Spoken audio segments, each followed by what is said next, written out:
প্রত্যেকটা জেলার stadium occupy করে রেখেছে ফুটবল, প্রত্যেকটা জেলার যেখানে ফুটবলের কাজ নেই সেখানেও ফুটবল অকুপাই করে রেখেছে এবং ফুটবলারদের ব্যবহার খুব খারাপ। আপনার মাঠের ক্রাইসিস, আপনি মাঠ নিয়ে কথা বলেন, ফুটবলারদের নিয়ে কথা বলার কোনো রাইট আপনার নাই। আপনি এই ধরনের কথা কোনোভাবেই বলতে পারেন এবং আমরা অতিবিলম্বে আপনার কাছে অনুরোধ করছি আপনি এটা উদ্র করেন, আদারওয়াইজ আমরা কিন্তু আরো বড় অ্যাকশনে যাব। আপনি রাগ করেন, কিন্তু আল্লাহর ওয়াস্তে সামনে শীতকাল আমাদেরকে মাঠটা দিয়ে দিন। কোনো রাজনৈতিক দলের মিছিল নয় এটা, বরং এখানে উপস্থিত সবাই ফুটবল সংশ্লিষ্ট।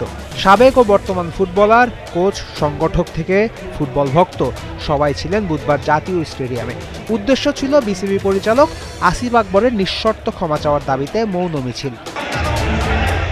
ফুটবল সংশ্লিষ্ট সবার একই ছাতার তলে এসে মৌন মিছিলে নিজেদের উপস্থিতি জানান দিয়েছেন এবং প্রতিবাদী বক্তব্যে আসিফ আকবরকে ক্ষমা চাইতে বলেছেন আয়োজকেরা। আসিফ আকবরকে বলতে চাই, আপনি যদি স্পোর্টস অর্গানাইজার হন আপনি এই ধরনের কথা কোনোভাবেই বলতে পারেন এবং আমরা অতিবিলম্বে আপনার কাছে অনুরোধ করছি আপনি এটা উদ্র করেন, আদারওয়াইজ আমরা কিন্তু আরো বড় অ্যাকশনে যাব। আপনার মাঠের ক্রাইসিস, আপনি মাঠ নিয়ে কথা বলেন, ফুটবলারদের নিয়ে কথা বলার কোনো রাইট আপনার নাই। সুতরাং আমি বলতে চাই সব প্লেয়ারদের পক্ষ থেকে আপনি আপনার যে পয়েন্ট করেন খুব শর্ট টাইমের ভিতরে আমরা আপনাকে এখনো সম্মান জানাই।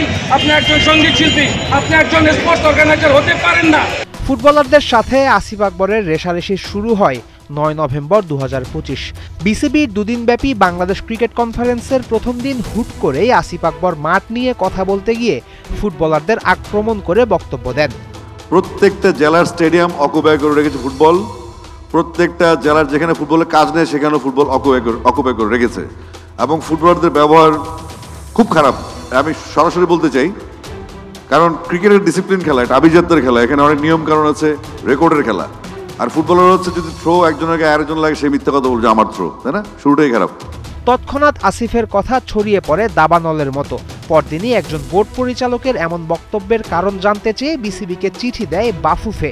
একই দিনে আসিফ নিজের আরেকটা বক্তব্যে আগের দিনের বলা কথাতেই স্থির থাকেন। ফুটবলের যারা রেগে আছেন তাদেরকে বলছে আপনি রাগ করেন, কিন্তু কথায় যুক্তি বুঝবেন। একটা শব্দ ওটাকে চেঞ্জ করবে না, যেটা বাস্তবতা সেটাই বলেছি আমি।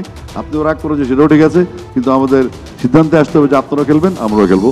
আল্লাহর ওয়াস্তে সামনে শীতকাল আমাদেরকে মাঠটা দিয়ে দিন। স্বাভাবিকভাবেই আসিফ আকবরের মন্তব্যের পর নানা রকম আলোচনা সমালোচনা হয়েছে নানা মহলে, কিন্তু এরপরও আসিফ ক্ষমা চাওয়ার কথা বলেননি, বরং তিনি বসতে চান আলোচনায়।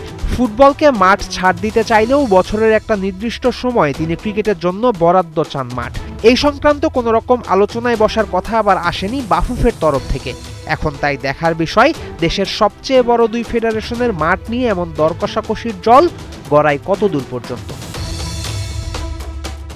ফয়সাল হাবিব, ৭১।